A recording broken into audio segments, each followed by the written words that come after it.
Chapter 3. One day in Brian and Bowser's backyard, Uncle James told Lizzie to stay in the car with Oscar while he went to see if Aunt Amanda was ready for them. Lizzie was happy to sit with Oscar. He was a cutie, and she could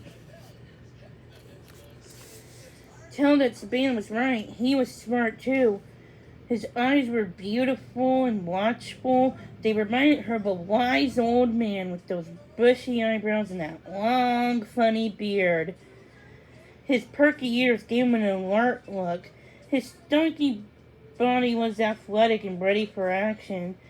She stroked his watery hair, feeling the soft undercoat underneath it when she scratched his chest.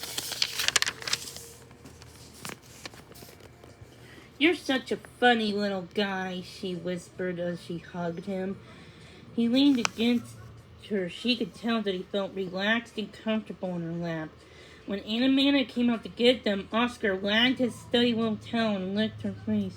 "Hi there, sweetie," she said as she petted him. What are we gonna do with you, buddy? Why can't you be as friendly with dogs as you are with people?"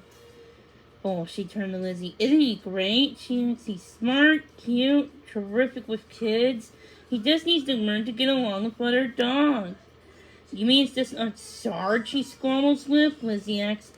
Aunt Amanda shook her head as she led Lizzie and Oscar out towards the building and down an empty hallway. "He doesn't seem to like most other dogs. When he growls or shows his teeth,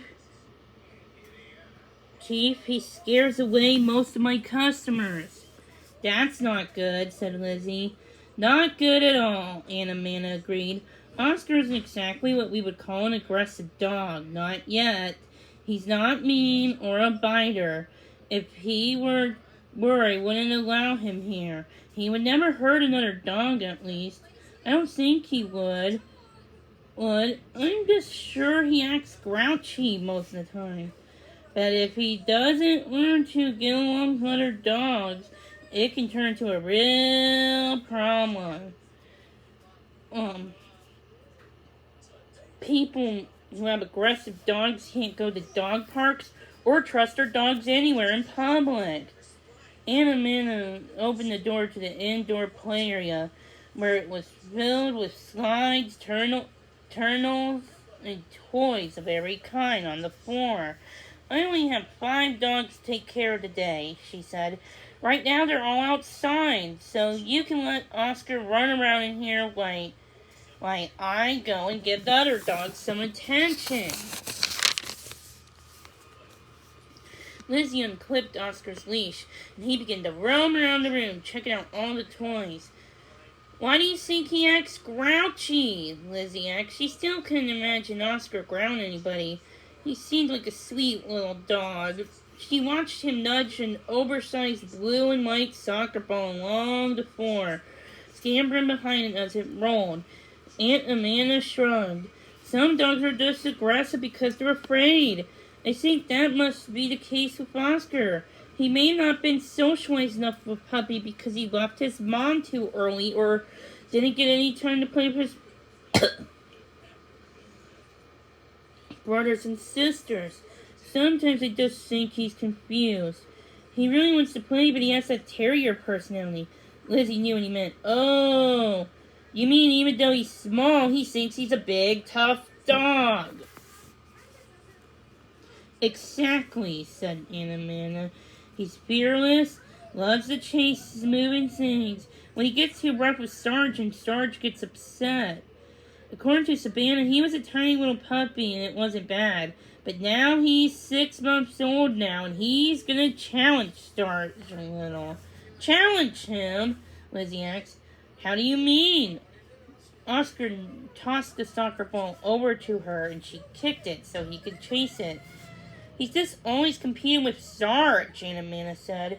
"For him attention from the family, for toys, for space inside the house." Aunt Amanda said always was trying to be the first one out the door, shoving Sarge out of the way. Maybe he needs to be the only dog in the family, Lizzie smiled as she watched Oscar push the porch ball back. That's what I've been thinking, said Aunt Amy. And I can't believe I almost convinced Savannah of that too. She told me she was planning to sit down with the family and have a long talk about Oscar's future. Sure. Lizzie remembered the way Susanna said goodbye to Oscar. So sadly, she felt sorry for Susanna, that she felt her own heart lift a little. You mean maybe there was a new foster puppy in her future? You mean they might decide to give him up and look for a better home? Home for him? Anna nodded. The family loves Oscar, but they can't, stand the bickering between him and Sarge. It's making them go nuts. Sarge is their top priority since they had them longer. Can't they just try training Oscar? Lizzie watched the little pup bounce around his stuffed, springy little legs. Now he was playing with a rope toy. He picked it up and shook it and tossed it into the air. It fell. He looked at it for a moment and then pounced and started his whole routine over again. Lizzie couldn't help giggling at it. He must have heard her laugh and looked over at her and wagged his little eyebrows. Is there something going on? What's funny? Lizzie stifled her laughter. Oscar looked so dignified with his long beard. Susanna has done a lot of obedience training with him, and it feels like she and her husband have done everything they can, Amanda said, but they're really busy. She thought we could help him so we can keep him and meet other dogs and get to know him. I tried, but it's not easy handling Freddy's dogs or more on a Tuesday.